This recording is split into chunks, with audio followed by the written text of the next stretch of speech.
Hank Gathers was a basketball phenom, a towering figure of talent and charisma whose name lit up arenas. But in the blink of an eye, his story turned into one of the most heartbreaking moments in sports history. This is the story of the basketball player who gave his life to the game. Born on February 11, 1967, in Philadelphia, Pennsylvania, Eric Hank Gathers Jr. grew up in a challenging neighborhood where basketball was more than a pastime. It was a lifeline. Alongside his childhood friend, Bo Kimball, Hank honed his skills on the courts of Dobbins Technical High School. Together, they became a dynamic duo, leading their team to the Public League Championship in 1985. Hank was known for his explosive athleticism and unrelenting drive. Standing at 6 feet 7 inches and weighing 210 pounds, he was a force to be reckoned with on the court. His high school performances caught the attentions of scouts nationwide, setting the stage for a promising collegiate career. After a promising freshman year at the University of Southern California, Hank and Bo transferred to Loyola Marymount University, where their talents would truly shine. Under the guidance of Coach Paul Westhead, the Lions adopted a revolutionary, fast-paced offense that would go down in NCAA history. It was the perfect system for Hank's relentless energy.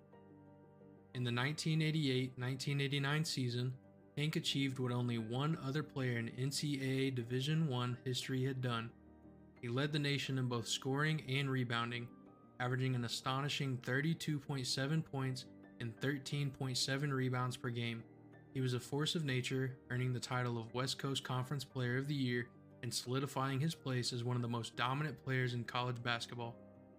To truly appreciate Hank's prowess, it's insightful to compare his college statistics to those of NBA legends. For instance, during his time at LSU, Shaq averaged 21.6 points and 13.5 rebounds per game in his sophomore year. Similarly, Tim Duncan, while at Wake Forest, averaged 20.8 points and 14.7 rebounds per game in his senior year. Hank's averages of 32.7 points and 13.7 rebounds per game not only stand tall alongside these figures, but also highlight his exceptional scoring ability. But greatness came with a price. On December 9th, 1989, during a game against UC Santa Barbara, Hank collapsed on the court. Doctors diagnosed him with exercise-induced heart condition. He was prescribed medication to regulate his heartbeat, but Hank's fire to compete burned too brightly. The medication affected his performance, so his dosage was lowered. Hank returned to the court, determined to lead his team to victory, but the warning signs were there. On March 4th, 1990, during the West Coast Conference Tournament semifinals, Hank Gathers was at his best, scoring 16 points in the first half. But after a thunderous dunk, he stumbled on the basketball court, fell to the floor, and never got up. The arena fell silent as medics rushed to his aid. Despite efforts to revive him, Hank was pronounced dead at the hospital. He was only 23 years old. The cause? Hypertrophic cardiomyopathy, a condition where the heart muscles become abnormally thick. "I still have dreams 25 years later of that night," said Berger, who was a student radio announcer for Loyola Marymount's radio station KXLU. "In my dreams, I'm begging Hank not to play."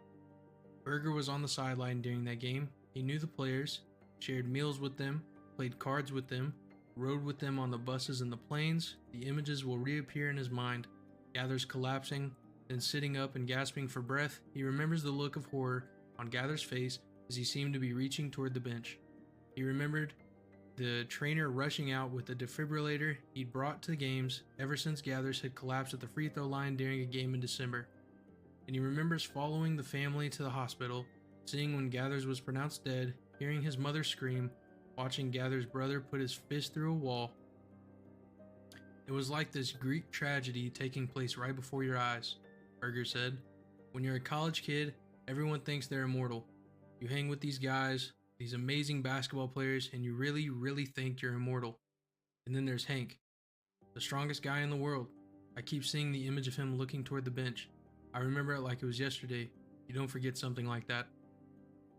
Hank's death sent shockwaves through the sports world. His teammates, especially Bo Kimball, carried his memory with them into the NCAA tournament. In tribute, Kimball shot his first free throw of every game left-handed, just as Hank had experimented with during his career. Jeff Fryer, set an NCAA tournament record after Gather's passing with 11 made three-pointers in one game. Fryer remembered a road trip to LSU where a big guy named Shaq was playing. The team was exhausted after playing several games in a short period. They were in a team bus in Baton Rouge and Gathers went up to the front and grabbed the microphone. He pretended like he was giving a campus tour, even though he'd never been to Baton Rouge before. Then he went up and down the rows, ragging on every single member of the team. Then, all in one moment, during a basketball game in the gym where Gathers had become a star, the larger-than-life Hank Gathers was gone, and Fryer was lost. That got me thinking about life and death a lot, Fryer said. The meaning of my own life, why I'm here, and what life is all about, and when will I die. It caused me to think about that, and think about God. I didn't have God in my life at that point. Now I have hope for a future in this life and when I die. It set me on the road toward faith, and now the most important thing in my entire life is my faith in God. Loyola Marymount made an unforgettable run to the Elite Eight inspired by Hank's indomitable spirit. In the years since, his legacy has been immortalized with a retired jersey, a statue, and countless tributes from the basketball community. Kimball formed a charity in Gather's memory, 44 for Life Foundation, to get free heart tests for children and to get defibrillators in every gym in America. When I think of Hank Gathers, I don't think of sorrow, Kimball said. I think of all the great laughter and all the funny memories, all the times on the court and off the court. There's way too many great things about Hank's presence to just think about the sorrow and the way he died. I think of everything but how he died. I think of how he lived.